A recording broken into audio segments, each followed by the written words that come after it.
नमस्कार दोस्तों, स्वागत है आपका अ बकेट सीक्रेट में। आज हम पहुंचे हैं जैसलमेर की सबसे रहस्यमयी जगहों में से एक सलीम सिंह की हवेली। 18वीं शताब्दी में बनी ये हवेली अपनी अनोखी बनावट और छिपे हुए राजों के लिए मशहूर है। तो चलिए इसके इतिहास और रहस्यों को करीब से जानते हैं। ऐसी ऐतिहासिक वीडियोस के लिए अ बकेट सीक्रेट को सब्सक्राइब जरूर करें और हमारे साथ बने रहें। नंबर 1, सलीम सिंह की हवेली।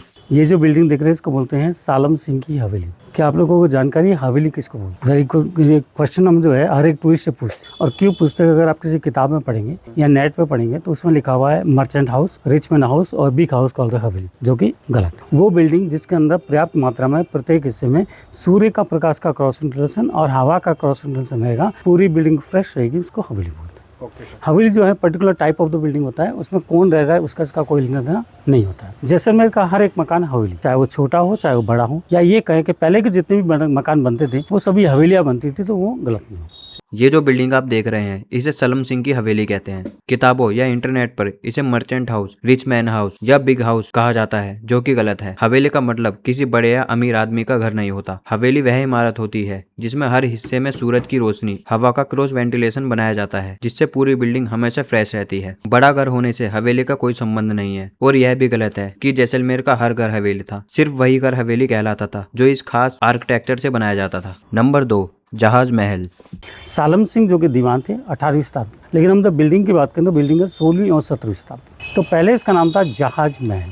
जब हम इसको बाहर से देखेंगे तो इसका जो शेप है वो जहाजनुमा बनाया हुआ है, जब आप जाए चेक कर लीजिएगा। दूसरा इसका नाम है कमल महल, तीसरा मोती महल और चौथा सालम सिंह की हवेली। तो 400 साल पहले पूरी की पूरी पब्लिक जो है वो किले के अंदर रहती थी। ये पहली बिल्डिंग बनाई गई किले के बाहर की। सलीम सिंह जो इस हवेली के दीवान थे। यह हवेली 16वीं और 17वीं सदी की बनावट मानी जाती है। पहले इसका नाम था जहाज महल, क्योंकि बाहर से देखने पर इसकी शेप बिल्कुल जहाज जैसी लगती है। दूसरा नाम है कमल महल, तीसरा मोती महल और चौथा जो आज सबसे ज्यादा मशहूर है, सलीम सिंह की हवेली। लगभग 400 साल पहले जब सारी आबादी किले के अंदर रहती थी, तब यह पहली इमारत थी जो किले के बाहर बनाई गई थी। नंबर 3, बिना पानी और बिना सीमेंट की बिल्डिंग। जहाँ भी आप सिटी देख रहे हैं यहाँ पे पहले पूरा डेजर्ट एरिया था। तो आप लोगों को पता होगा डेजर्ट है तो पीने के लिए पानी का भी अभाव रहता है, और उस समय सीमेंट नहीं होती। तो ये बिल्डिंग बनाई गई है बिना पानी और बिना सीमेंट की बनी बिल्डिंग देख रहे हैं। इसको बनाया गया है पत्थर, लोहा और लकड़ी से। 2 पत्थरों को ज्वाइन करने का काम किया है लोहे ने, और सीलिंग बनी है लकड़ी। तो जैसे आज के टाइम में हम फर्नीचर बनाते हैं या इलेक्ट्रिक के सॉकेट होते हैं या लेगो टॉय होता है, सेम उसी सिस्टम से बिल्डिंग बनाई है। कहने का मतलब मेरा ये है कि एक पत्थर में खांचा होता है और दूसरे में एक्सस्ट एक दूसरे को इंटरलॉक करके ऊपर से ज्वाइन करते हैं आयरन रॉड से, कभी कभी अंदर में ज्वाइन करते हैं आयरन रॉड से, कभी कभी iron rod and stone top जैसे रिंग पहनते होंगे।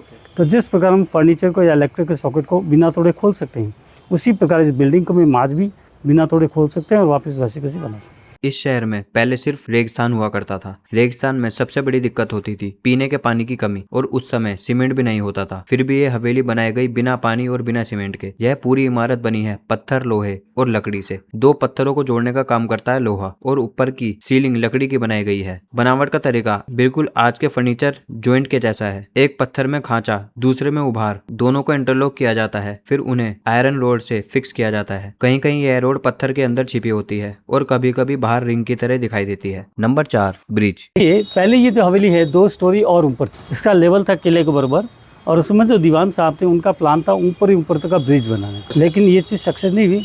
उससे पहले उनका अंतकाल हो गया। अंतकाल होने के बाद में राजा नहीं चाहते थे कोई भी हवेलिया, कोई भी पैलेस जो कि मेरे बराबर, तो उन्होंने 2 स्टोरी को उतरवा दिया।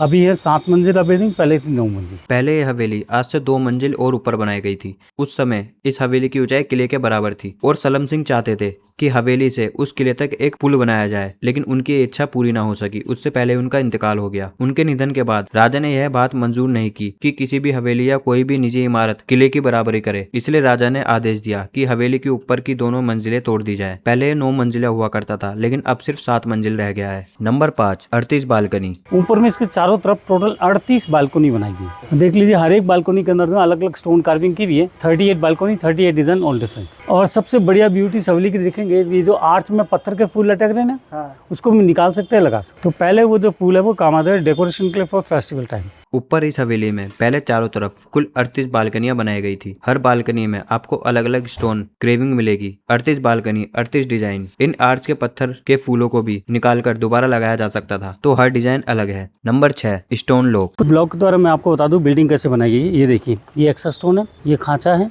एक दूसरे में इंटरलॉक करके ऊपर से ज्वाइंट के आयरन रोड्स। अभी जैसे ये एक ब्लॉक है, इधर साइड में एक्स्ट्रा स्टोन है, उधर में भी एक्स्ट्रा स्टोन है, लेकिन वो देखिए वो जो सिंगल वाला है उसके दोनों साइड में खांचे बने। मैंने कहा ना फूलों को हम निकाल सकते हैं। ये देखिए इसका सिस्टम भी, ये होल्डर बनाया हुआ है, जैसे अपना लाइट का बल्ब होता है, अंदर वाला घुमा दिया। अब यहाँ देखिए, ये एक्स्ट्रा स्टोन है, ये खांचा है, ये एक्स्ट्रा स्टोन है, ये खांचा है, ये इधर चला जाएगा, ये इधर चला जाएगा, ऊपर से ज्वाइंट के आयरन रोड से जैसे यहाँ। ये जो पत्थर आप देख रहे हैं, एक में उभार प्रोजेक्शन है और दूसरे में खांचा। इन दोनों को आपस में इंटरलॉक किया जाता था और ऊपर से आयरन रोड डालकर पूरी संरचना को लॉक किया जाता था। कुछ ब्लॉक्स में दोनों तरफ आभार होते हैं, कुछ में दोनों तरफ खांचे और कुछ में एक तरफ उभार दूसरी तरफ खांचा। इन्हें पूरी तरह फिट करके बिल्डिंग खड़ी की जाती थी। नंबर 7, बालू मिट्टी।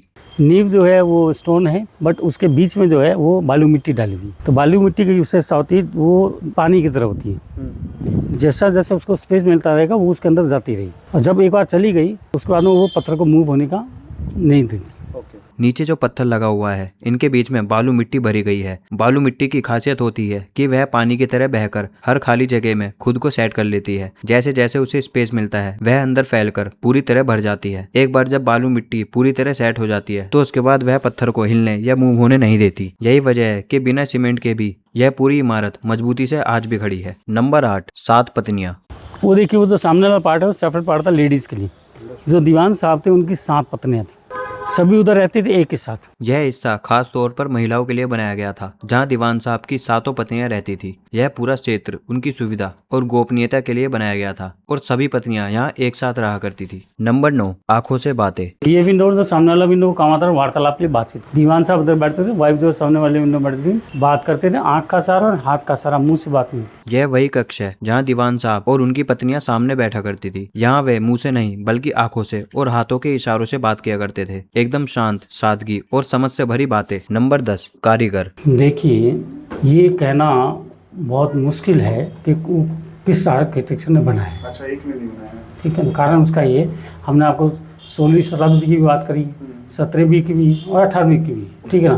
तो 3 शताब्दी में जब बना है तो एक आदमी तो एक चीज ही है। यह कहना बहुत ही कठिन है कि हर हवेली का निर्माण किस कारीगर ने किया था, क्योंकि इसका निर्माण कार्य 16वीं शताब्दी से शुरू होकर 18वीं शताब्दी तक चलता रहा। इसी कारण कारीगरों के नामों का सटीक उल्लेख इतिहास में स्पष्ट रूप से नहीं मिलता। Number 11, dancing room. ये था उनका डांसिंग रूम। एक लेडी इधर डांस करती थी, दीवान साहब उधर बैठते थे, और 3 साइड में अलग अलग म्यूजिशियन जो है बाहर साइड में बैठते थे। ये नीचे में जो फर्स्ट नया देख रहे हैं, पहले पूरा मिरर्स लगाओ, दीवारों में मिरर्स था, ऊपर भी मिरर्स। ये जो मिरर्स है वो कलेक्शन के थे बेल्जियम से। जो सीलिंग देख रहे हैं आप, प्योर सोने की पेंटिंग की हुई है, और जो छोटे छोटे छिद्र देख रहे हैं इसके अंदर होते थे मोती, इसके लिए इसका नाम पड़ा है मोती महल। वो जो ब्लू कलर का जो बल्ब देख रहे हैं, उस तरह के 30 बल्ब होते थे इस रूम में, सभी अलग अलग कलर के, और उसके अंदर होते थे हीरे। एक लैंप होता था जो कि बोल्ड स्टाइल में होता था, जिसके अप में साइड में डाउन हॉल, तो साइड हॉल से उसका रिफ्लेक्ट पड़ता था साइड मिरर्स में, अपर हॉल से उसका रिफ्लेक्ट पड़ता था अपर पे, up and side reflecting down make it disco. यह उनका नृत्य कक्ष था। यहाँ एक महिला नृत्य किया करती थी। दीवान साहब वहाँ बैठा करते थे और 3 अलग अलग संगीतकार तीनों तरफ बाहर बैठा करते थे। यहाँ की जमीन पूरी तरह आईनों से भरी हुई थी और साइड की दीवारें भी और ऊपर छत भी। यह आईने बेल्जियम से मंगाए गए थे। यह सोने की पेंटिंग से बनी हुई है और जो छोटे छोटे छेद आप देख रहे हैं, यहाँ पहले मोती लगे हुए थे, इसी वजह से इसका नाम मोती महल पड़ा। जो नीले रंग के बल्ब आप देख रहे हैं, यहाँ कुल 30 बल्ब लगे हुए थे, सभी अलग अलग रंगों के, और इनमें हीरे जड़े हुए थे। वहाँ एक दीपक भी था जिसमें साइड की छवि नीचे वाले मिरर में दिखाई देती थी। Number 12, fountain. यहाँ पे फाउंटेन है, एक छोटा सा टैंक था ऊपर साइड में, बाहर में एक आदमी खड़ा होकर उसका काम था पंपिंग करना। तो पंपिंग करने से पानी जो है सेंटर से ऊपर आकर और 2 साइड से वापस आता टैंक। तो कहने का मतलब मेरा ये है कि 400 साल पहले हमारे हिंदुस्तान के अंदर एयर कंडीशनर रूम और डिस्को रूम वगैरह तो वो भी डेजर्ट। जैसलमेर स्टेट का दीवान का मतलब होता है प्रधानमंत्री कहो, दीवान कहो, वजीर कहो, एक ही पोस्ट के नाम, प्राइम मिनिस्टर। राजा जो है रूलर है, देन प्राइम मिनिस्टर, या कभी कभी ऐसा होता है कि राजा के पास भी डायरेक्ट जा सकते हैं। दीवान का काम होता है control the economy and security. यहाँ एक फवारा भी बनाया गया था और उसके ऊपर एक टैंक रखा हुआ था। उस टैंक को चलाने के लिए एक आदमी खड़ा होता था और हाथ से पंपिंग करता था। पंपिंग करने पर फवारा चल पड़ता था और पानी फिर वापस उसी टैंक में लौट जाता था। लगभग 450 साल पहले हिंदुस्तान में ऐसा कमरा बनाया गया जो एयर कंडीशनर का काम करता था। Number 13, decoration. जैसे कि आज कोई भी फेस्टिवल आता है तो हम डेकोरेशन करते हैं लाइटिंग के द्वारा, लेकिन 400 साल पहले इलेक्ट्रिसिटी नहीं थी। जैसलमेर के अंदर पूरा डेजर्ट था और डेजर्ट के अंदर नेचुरल फ्लावर नहीं होते, लेकिन जो दीवान साहब थे उनको फूलों का बड़ा शौक था, तो उन्होंने बनाए पत्थर के फूल, काम लिए गए डेकोरेशन के लिए, वापस उसको निकाल के और काम आते नेक्स्ट फेस्टिवल। फिर देखिए नीचे में और ऊपर में पीकॉक है, मोर। पीकॉक जो है उस समय राजस्थान का सिंबल था, एजुकेशन, आर्ट एंड ब्यूटी का भी सिंबल था। आज हमारा नेशनल बर्ड भी है। तो देखिए बेस एक ही है, लेकिन इसके अंदर जो डिजाइने बनी है वो सभी अलग अलग है। लुक लाइक सेम है but not the same, all different. एक ब्लॉक से दूसरे ब्लॉक को, एक पॉइंट से दूसरे पॉइंट को जब कंपेयर करेंगे इजीली उसका डिफरेंट है। पुराने समय में त्योहारों पर इन्हें उतारकर डेकोरेशन के लिए इस्तेमाल किया जाता था, क्योंकि तब बिजली नहीं थी, रेगिस्तान में फूल नहीं मिलते थे,